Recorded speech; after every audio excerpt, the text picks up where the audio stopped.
जो महत्वता है, यहाँ के बारे में जो इन्फॉर्मेशन है, जानकारी है, तो पुजारी जी बताएंगे। थोड़ा सा आगे रहो। एक्चुअली ये मंदिर कहते हैं सतयुग का मंदिर है। जब त्रियुगीनारायण और ये दोनों मंदिरों को कहते हैं कि सतयुग, क्योंकि यहाँ पे अखंड धुने हैं। भगवान भोले और माँ पार्वती ने जब शादी होने के बाद त्रियुगीनारायण में 15 दिन यहाँ पे प्रवास किया था मधुमास में, अब 15 दिन मधुमेश्वर में। यहाँ पे शिव और शक्ति का विग्रह है और इस स्थान को पूर्ण स्थान भी कहते हैं। यहाँ पे चंद्रमा ने तपस्या की है, राम ने तपस्या की है, तारा ने तपस्या की है, ईशान कौन ने तपस्या की है, माँ का प्रकट्य स्थान है। तो कहते हैं इस स्थान में भक्तजन अपनी इच्छाओं को लेके आता है तो उसकी लौकिक और दूसरे लोगों की परलौकिक जो अपूर्णताएं होती हैं वो पूर्ण हो जाती हैं।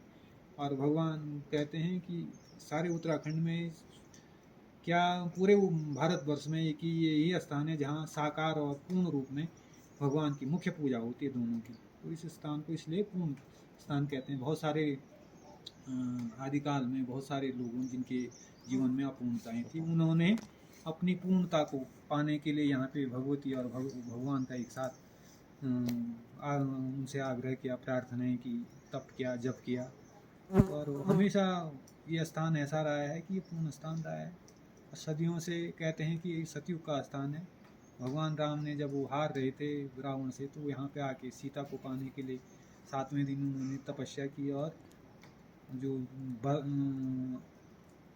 ये क्या कहते हैं श्राद्री नवरात्र होते हैं वो उन्होंने यहाँ पे बिताए 7 दिन। जो गर्मियों में आते हैं, अप्रैल वाले, अक्टूबर वाले। अच्छा, वो राम की शक्ति पूजा के नवरात्र हैं। अच्छा, हमारी पूजा भी उसी टाइम पे होती है, ज्वालपा जी। तो वो शक्ति की पूजा के नवरात्रि होते हैं। राम की पूजा के जो रामनवमी वाली होती है चैत्र मास में होती है ना। तो लेकिन वो उस टाइम पे उन्होंने इसका जो विस्तृत उल्लेख मिलता है राम की शक्ति पूजा का, वो कंबन की रामायण में, साउथ की जो रामायण है कंबन की रामायण, उसमें मिलता है। और थोड़ा बहुत आपको रामधारी सिंह दिनकर की राम की शक्ति पूजा में मिलेगा। अच्छा, तो पढ़ने से मिल जाता है। कहते हैं कि यहाँ पे इसलिए भगवती का एक नाम रामेश्वरी भी है। तारेश्वरी, तारा तंत्र की देवी तारा ने भी यहाँ पे तपस्या की है, तो एक नाम तारेश्वरी भी है। कुमारी रूप में प्रकट होने पर कुमारी का रूप भी है यहाँ पे, तो कुमारेश्वरी भी है।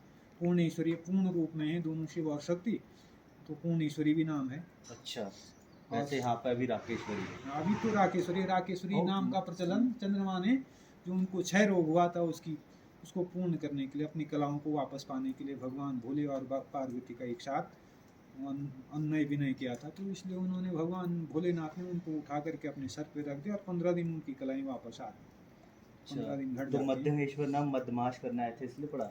मधुमास कर इसलिए मध्यमेश्वर पड़ा। मध को भगवान मधमेश्वर का नाम, मध्य भाग की पूजा होती है। और मध यहाँ पर ये चेस्ट वाला पार्ट, नाभि प्रदेश होता है ना हमारा, हाँ, तो उस प्रदेश की पूजा होती है वहाँ पे।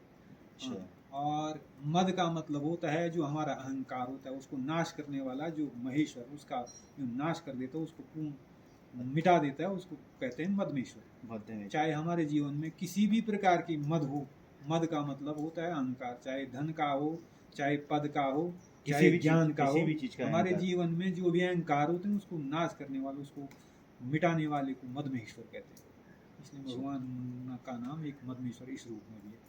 और मध्य भाग की पूजा होने के कारण उसको मधमेश्वर कहा गया है। अच्छा, तो बहुत अच्छा लगा पूजा।